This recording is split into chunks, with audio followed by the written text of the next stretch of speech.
పరిణామాలతో మాజీ ముఖ్యమంత్రి జగన్ ఉక్కిరిబిక్కిరవుతున్నారు. సొంత మనుషులు నమ్మకస్తులు అనుకున్న వాళ్లే వైసీపీకి గుడ్ బై చెప్తూ ఉండటంతో ఆయనకేమీ పాలుపోవటం లేదంటున్నారు. పార్టీని వీడుతున్న వారిలో జగన్ కు అత్యంత సన్నిహితులు, ఆయన గుట్టు తెలిసిన నాయకులు ఉన్నారు. ఇటు చూస్తే కూటమి ప్రభుత్వం జగన్ హయాంలో జరిగిన అక్రమాలను వెలికితీసే పనిలో ఉంది.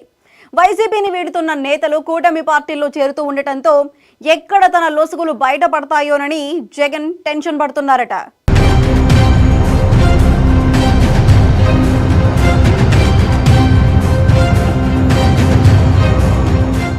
మాజీ ముఖ్యమంత్రి జగన్ కు కోవర్టుల భయం పట్టుకుందా? జగన్ గురించి అణువణువు తెలిసిన నేతలు ఒక్కొక్కరుగా కూటమి పార్టీల్లో చేరుతుండటంతో ఆయన కేసుల భయంతో టెన్షన్ పడుతున్నారా అంటే అవుననే సమాధానం వినిపిస్తోంది.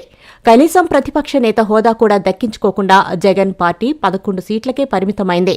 వైసీపీ అంత దీనస్థితికి చేరడానికి జగన్ నియంతృత్వ వైఖరే కారణమని ఆరోపిస్తున్న ఆ పార్టీలోని కీలక నేతలు రాజీనామాల బాట పడుతున్నారు. జగన్ పట్ల వీర విధేయత ప్రదర్శించిన నెల్లూరు రూరల్ ఎమ్మెల్యే కోటంరెడ్డి శ్రీధర్ రెడ్డి ఎన్నికలకు ముందే జగన్ మీద ధ్వజమెత్తి బయటకొచ్చి టీడీపీ ఎమ్మెల్యేగా గెలిచారు. ఇక జగన్ బంధువు, ఆయన కోసం కాంగ్రెస్లో మంత్రి పదవి వదులుకుని వచ్చిన మాజీ మంత్రి బాలినేని శ్రీనివాసరెడ్డి ఒంగోలులో ఓటమి తర్వాత వైసీపీకి దూరమై జనసేనలో చేరారు. ఏలూరు మాజీ ఎమ్మెల్యే, మాజీ డిప్యూటీ సీఎం ఆళ్ల నాని కూడా జగన్కు నమస్కారం పెట్టేశారు.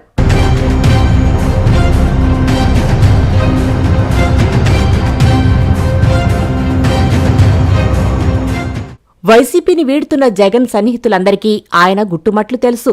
జగన్ హయాంలో జరిగిన సోలార్ విద్యుత్ కొనుగోలు ఒప్పందాల మీద ఆరోపణలు వెల్లువెత్తుతున్నాయి. ఆ ఒప్పందాల సమయంలో విద్యుత్ శాఖ మంత్రిగా ఉన్నది బాలినేని శ్రీనివాసరెడ్డే. ఆళ్ల నాని సైతం జగన్ ప్రభుత్వం కీలక శాఖలు నిర్వహించారు. అలాంటి వాళ్లంతా ఇప్పుడు తన గుట్టు విప్పుతారేమోనని జగన్ టెన్షన్ పడుతున్నారట. ఇక మరో కీలక నేత మాజీ రాజ్యసభ సభ్యుడు మోపిదేవి వెంకటరమణ. ఆయన కాంగ్రెస్ ప్రభుత్వంలో మంత్రిగా ఉంటూ జగన్ అక్రమాస్తుల కేసుల్లో నిందితుడిగా బుక్కయ్యారు.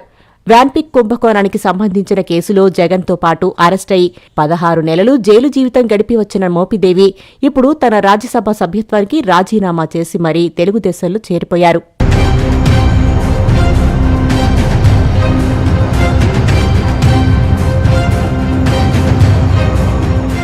ఇప్పటికే జగన్ హయాంలో నాటి అక్రమాలను వెలికి తీసే పనిలో పడింది కూటమి ప్రభుత్వం. ఇలాంటి పరిస్థితుల్లో పార్టీ మారిన నేతలు ఎలాంటి ఆధారాలు బయటపెడతారో అని జగన్ భయపడుతున్నారట.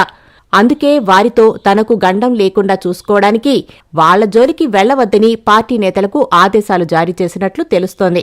అనవసరంగా వారిపై విమర్శలు చేస్తే ఎక్కడ కక్షగట్టి మరీ తన గుట్టు బయట పెడతారో అని జగన్ అలా జాగ్రత్త పడుతున్నారట.